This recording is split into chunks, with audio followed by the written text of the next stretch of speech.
In my previous 3 videos, I've attempted to join the dots to create a plausible picture of the structural faults in the British way of doing things that have caused us to fail to thrive as a country in recent times being the last 80 years.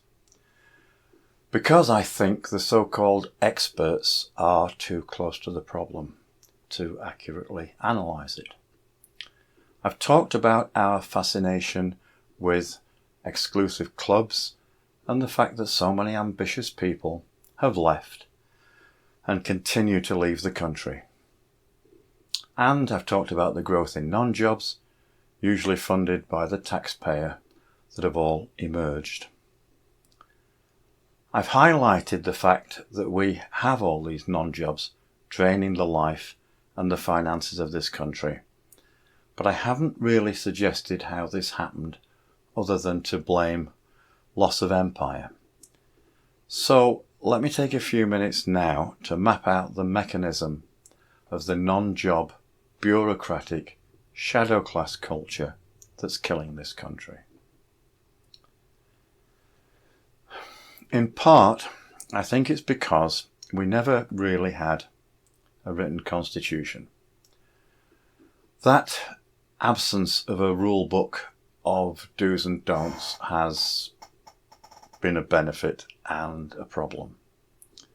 Maximum freedom, how can that be a bad thing, you might say?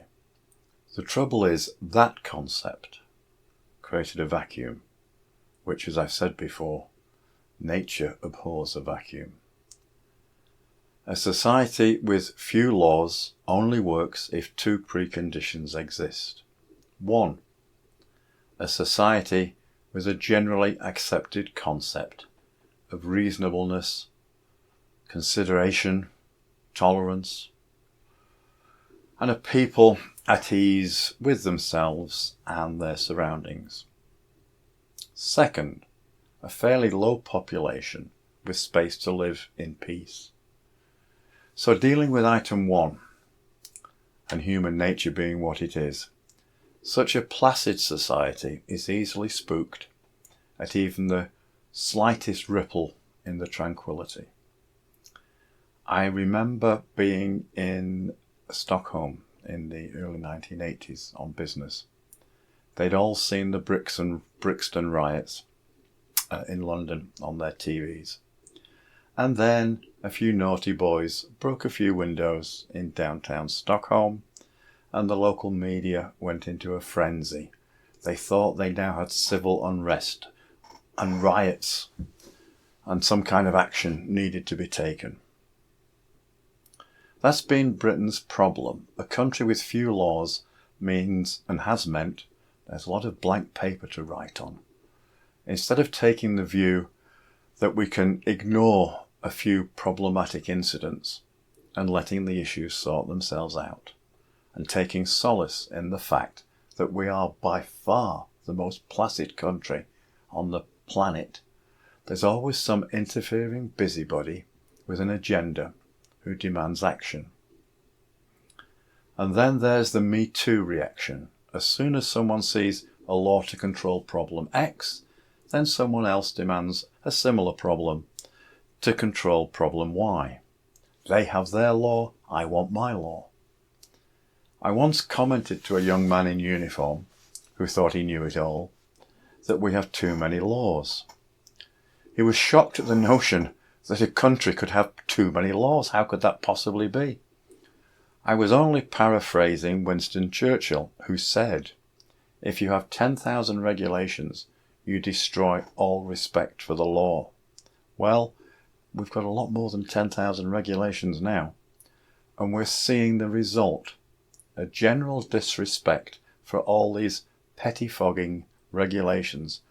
This will lead to disrespect to the more important laws, and then we're in trouble. Okay, point number 2, sufficient space to live in peace. We are, in global terms, a very small piece of land with the highest population density in the world in many of our cities and urban areas. The phrase "trapped like rats in a barrel" comes to my mind. And our politicians and the people in the shadows pulling the strings are all determined that we should have a lot more of us trapped in that barrel. The trouble is, many of these people we're importing are more accustomed to settling an argument with a knife or a machete rather than quoting some regulatory requirement. And I'm going to come to immigration in a later video. I'm not going to go there now. In an overcrowded and underfinanced society, more regulations enforced with ever more viciousness and vigour is the inevitable outcome. And this, of course, suits the hordes in the shadow class who write and then police and then enforce all these regulations. There's no scenario I can think of where this will end well. So you have to ask the questions. Why is this being done? And who benefits? And I'll certainly come back to this, but for now, let me just dwell on the collateral damage, by which I mean some of the things that get worse and that will add to the mayhem later. Slight change of subject. Back in the 17th century and early 18th century, a period in history we think of as being barbaric by today's standards, it was a custom that doctors diagnosed their patients from a respectful distance. Privacy and respect of the person were the essence for educated people. Touching a patient was out of the question, and asking them to undress was an inconceivable trespass on the person. Indeed, it was not entirely unknown for doctors to diagnose patients from an adjoining room by looking through the keyhole. Of course, this is laughable now, but it gives you some insight into the respect for personal privacy to which proper people were once entitled. Compare that with today. Instances of the police strip searching a young girl because a teacher thought she could smell cannabis. Obviously, as far as these brutish overlords were concerned, talking to the girl or having a discussion with her family was considered an unnecessary distraction. To the police mindset that considered itself free from any constraints of decency, the only thing that occurred to them was strip her naked like an animal. In Australia, where they're suffering from the British disease also, the police were found to have systematically strip-searched a considerable number of young teenagers queuing to attend an open-air pop concert. There was absolutely no cause to do so.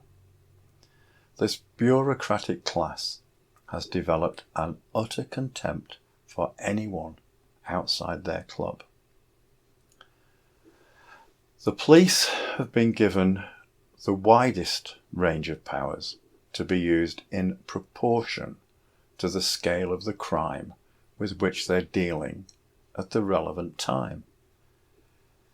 It should be more obvious by now that you cannot keep giving more power to an already powerful organisation and just hoping they'll behave reasonably. When in human history has that ever happened? This is a subject also I'll come back to in a later video. I can think of one other example of how times have changed for the worse. In the early stages of the outbreak in World War II, between Britain and Germany, the British were considering how to react appropriately, and a meeting was held in Whitehall, and the issue under discussion was retaliatory bombing. Bomber Command was setting out its initial plans, which included an attack on a munitions factory. "We can't do that," said one of the civil servants. "It's private property." His point was that war is to be fought between military combatants. Can you imagine that sentiment being voiced today? Times and sensibilities and the definitions of right and wrong have changed down through the years.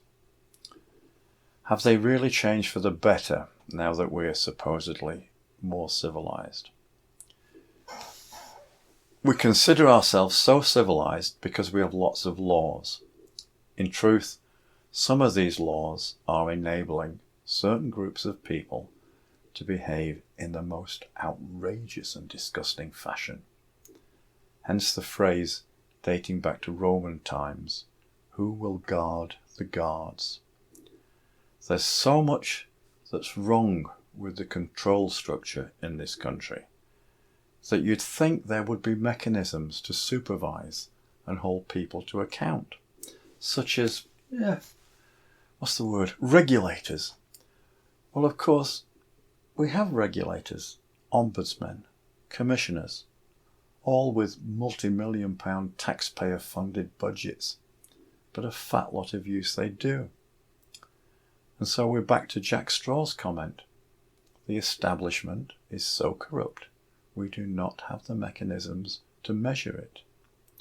And he was only talking about measuring it. He didn't even dare suggest we put an end to it. The people the government has installed as regulators are the same people who sanctioned the excessive behaviour of these chosen ones in the first place.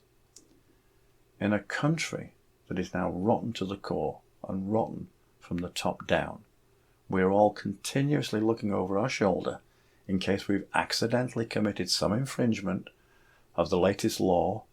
I know it's difficult to summon up the courage to say enough is enough, but if you don't find the backbone, your children are going to have to fight that much harder in the future to regain the freedom that you've given away. More next time. My full-time job is building websites for companies that need to have their enterprise show at the top of the search listings but can't afford expensive advertising. Background coding that engages with the search engines plus regular updates are the answers. I'm talking about a whole lot more than simple SEO, initials that you've probably heard a million times before. I've helped some of my clients earn hundreds of thousands of pounds in extra turnover, and they've been doing so consistently for over 14 years with my help. All the details are on my website, strategicsupport.uk.